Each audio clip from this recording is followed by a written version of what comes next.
Welcome back to our YouTube channel. To my newbies, karibuni sana tena sana. To my oldies and my goldies, thank you so much for always coming back again and again. Today we want to talk about something very different. I am very poignant storytelling or in doing sit-down videos. That is why you will rarely see me doing this, because I don't know, I just feel I have to, I don't know, sitting like this is a problem. I feel like I'm in school or in an interview. Yes, but today we are going to do this. So we are going to talk about culture shock. And we all know, if you're raised somewhere else and you move to a different place, you always find something different. So there are so many things that I found different here that really shocked me, and some are still coming up. So I decided today to share them with you. And number one thing is, let me say, family relations. You find that in Africa, where I am born, or in Kenya, we have so many relatives. When I say relatives, I don't just mean not the, how do we call it? What family? This small family that consists of a father, mother, and children. It's called a what? Yes, that one, not extended. The guy. Kwa nini nimesahau? Nuclear. And I am not editing that place. So I'm not just talking about the nuclear family, but you find that in back at home, Africa, back at home, we have so many relatives, like cousins, aunts, uncles, grandmas, grandpas, the uncle to your aunt, to the uncle to the uncle to you. I don't know the father of who and who. Here, When I say I don't mean everybody, but a bigger percentage. That means over 80% or over 90%. They only know of the nuclear family. So maybe if you have only one brother or one sister, so you can imagine, if your mom dies, your dad dies, your brother or your sister dies, then you are alone. You don't know any of your cousins, you don't know any of your aunts, you don't, So most people don't know the wider family. They only know the nuclear family, and that's it. And I found that to be very strange, because you just know your mom had a sister or your dad had a brother who was married somewhere, they have kids, but you don't know these kids, you don't know. Hey, I find it very strange. Something else I found strange here was visiting, which is a very good thing. You don't just wake up and say, today I'm going to visit Sibia. No, You have to call and make appointment. You don't just go and start ringing bells. People might be in the house and not open for you, imagine. Because you don't have appointments. You must make appointments here. You don't just wake up and say, hey, it's long since I saw so and so, let me just, First you call, say, I'm coming on this day, know if these people have time, and then they can allow you to visit them, and then you visit, which I also find very good, unlike my place. Hey, I just thought of you. And life goes on, and we are just happy, and we are used to. I'm not saying it's bad, but I find this making appointment somehow a good idea. Yes. So something else that really surprised me, but I also love, is about garbage. Garbage here in Deutschland is separated. You don't put everything into one bin. Things are separated. There's something for organic waste. There's paper. You put paper separately. You put some plastic separately, some cans separately. And you also put bottles separately. So when we come to bottles, you also separate them when you are going to throw them.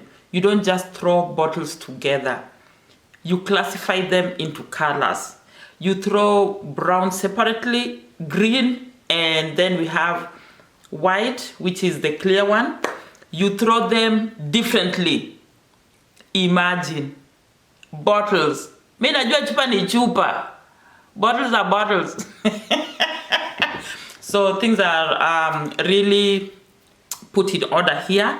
We also have these bottles that you can still recycle. So you always return them, and there's a machine you return and you get cash back or you are refunded. So I think it's a good idea, not that you just have one takataka, you know, one dustbin that everything goes there, paper goes there, organic waste goes there, all the bottles go there. Here things are separated, and I found that to be very strange. You throw and then, it's not here, you go to the other one. You throw, it's not here, you go to... Yeah, but I find it as a good idea. Again, on this throwing waste, there are specific places with specific timings. You don't just wake up and say, now today I am going to throw like the yellow bags. No. Some places they have specific days. I think all places, there's always a calendar that shows you that you have to follow and know your area falls on this day, and so you organize yourself and put your bag outside. But some places like where I'm living now, I can always, anytime I feel like, I can take them to a specific area where they will be collected from. But there are timings. Hey, so these things you don't just, like this place that I say that I can take them any day. I can take them any day, but not any time. After 9 p.m., I cannot even open that door. I have the key, but after 9 p.m., that door cannot open. So you can always put your bag there until 9 p.m. And even like the organic waste, now I'm giving you an example of where I'm staying. Organic waste can only be thrown between 7 and 9. So before 7, after 9, you have to wait for the next day. So different places have different rules. Where I was staying before, I could throw organic waste anytime I feel like. Anytime I just feel they're full, even if it's 2 a.m., I could just move, get down, throw it to the right bin, and then come back to the house. But here, no. So something else that also surprised me here is throwing of bottles. These bottles, did I mention that you have to classify them to brown bottles, green and white? White means the clear ones. I call them colorless. Let me try and be official today. Only for today, the clear ones. They are called the white glasses. There are specific timings for throwing glasses or specific days. No. There are specific days that you cannot throw glasses. Like on Sunday. You are not supposed to throw glasses on Sunday. Of course you can, but you are not supposed to. You just go like kichwa ngumu, but it's not allowed.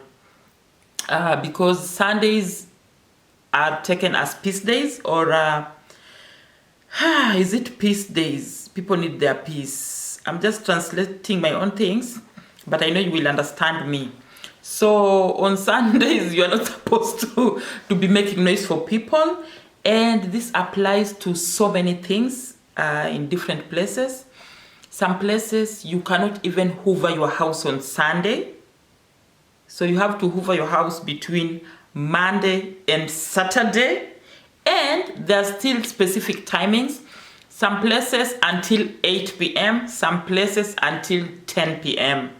So timings in Deutschland is you have to be very careful. When you move somewhere, you have to know their rules at least, so that you don't just keep breaking them and landing into trouble. So something that I found strange, and not so strange, but yeah, strange, is naming of kids. Here in Deutschland, there are some names that you cannot name, you cannot give your kids. They will not allow you. You will not get a birth certificate. Imagine. I've heard of so many ladies, not so many, but I have heard of enough cases that people have to even involve lawyers so that they can be allowed to use the names they want for their kids. Of course, there are some names also like Osama bin Laden. It's not allowed. And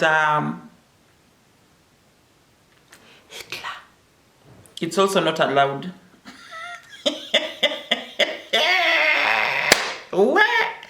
And just you come up with names like Odianga Book, I don't think they will allow you, or Dielmoti, and you have to know the meaning, you involve a lawyer.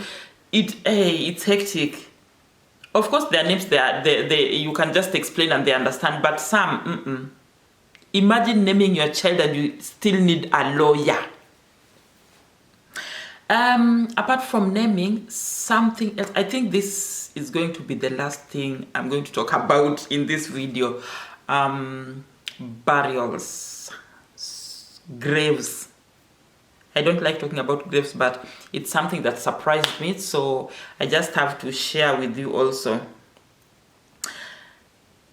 Like back at home, some people also buy graves and bury their people, yeah?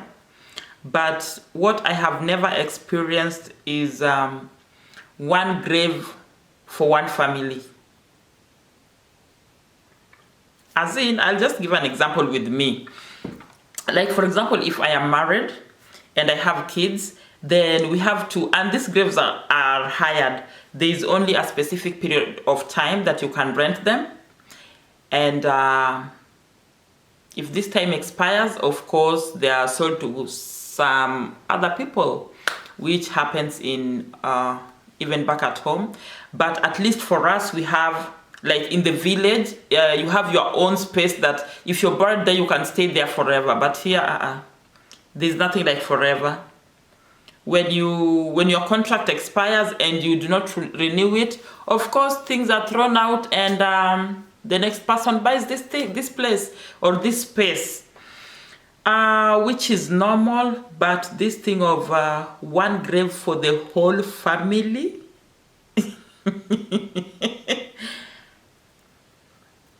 I had that here.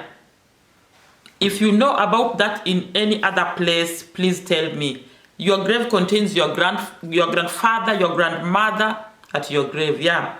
Grandfather is there, grandmother is there, I don't know, uncle is there, I don't know who is there. In one, I have never.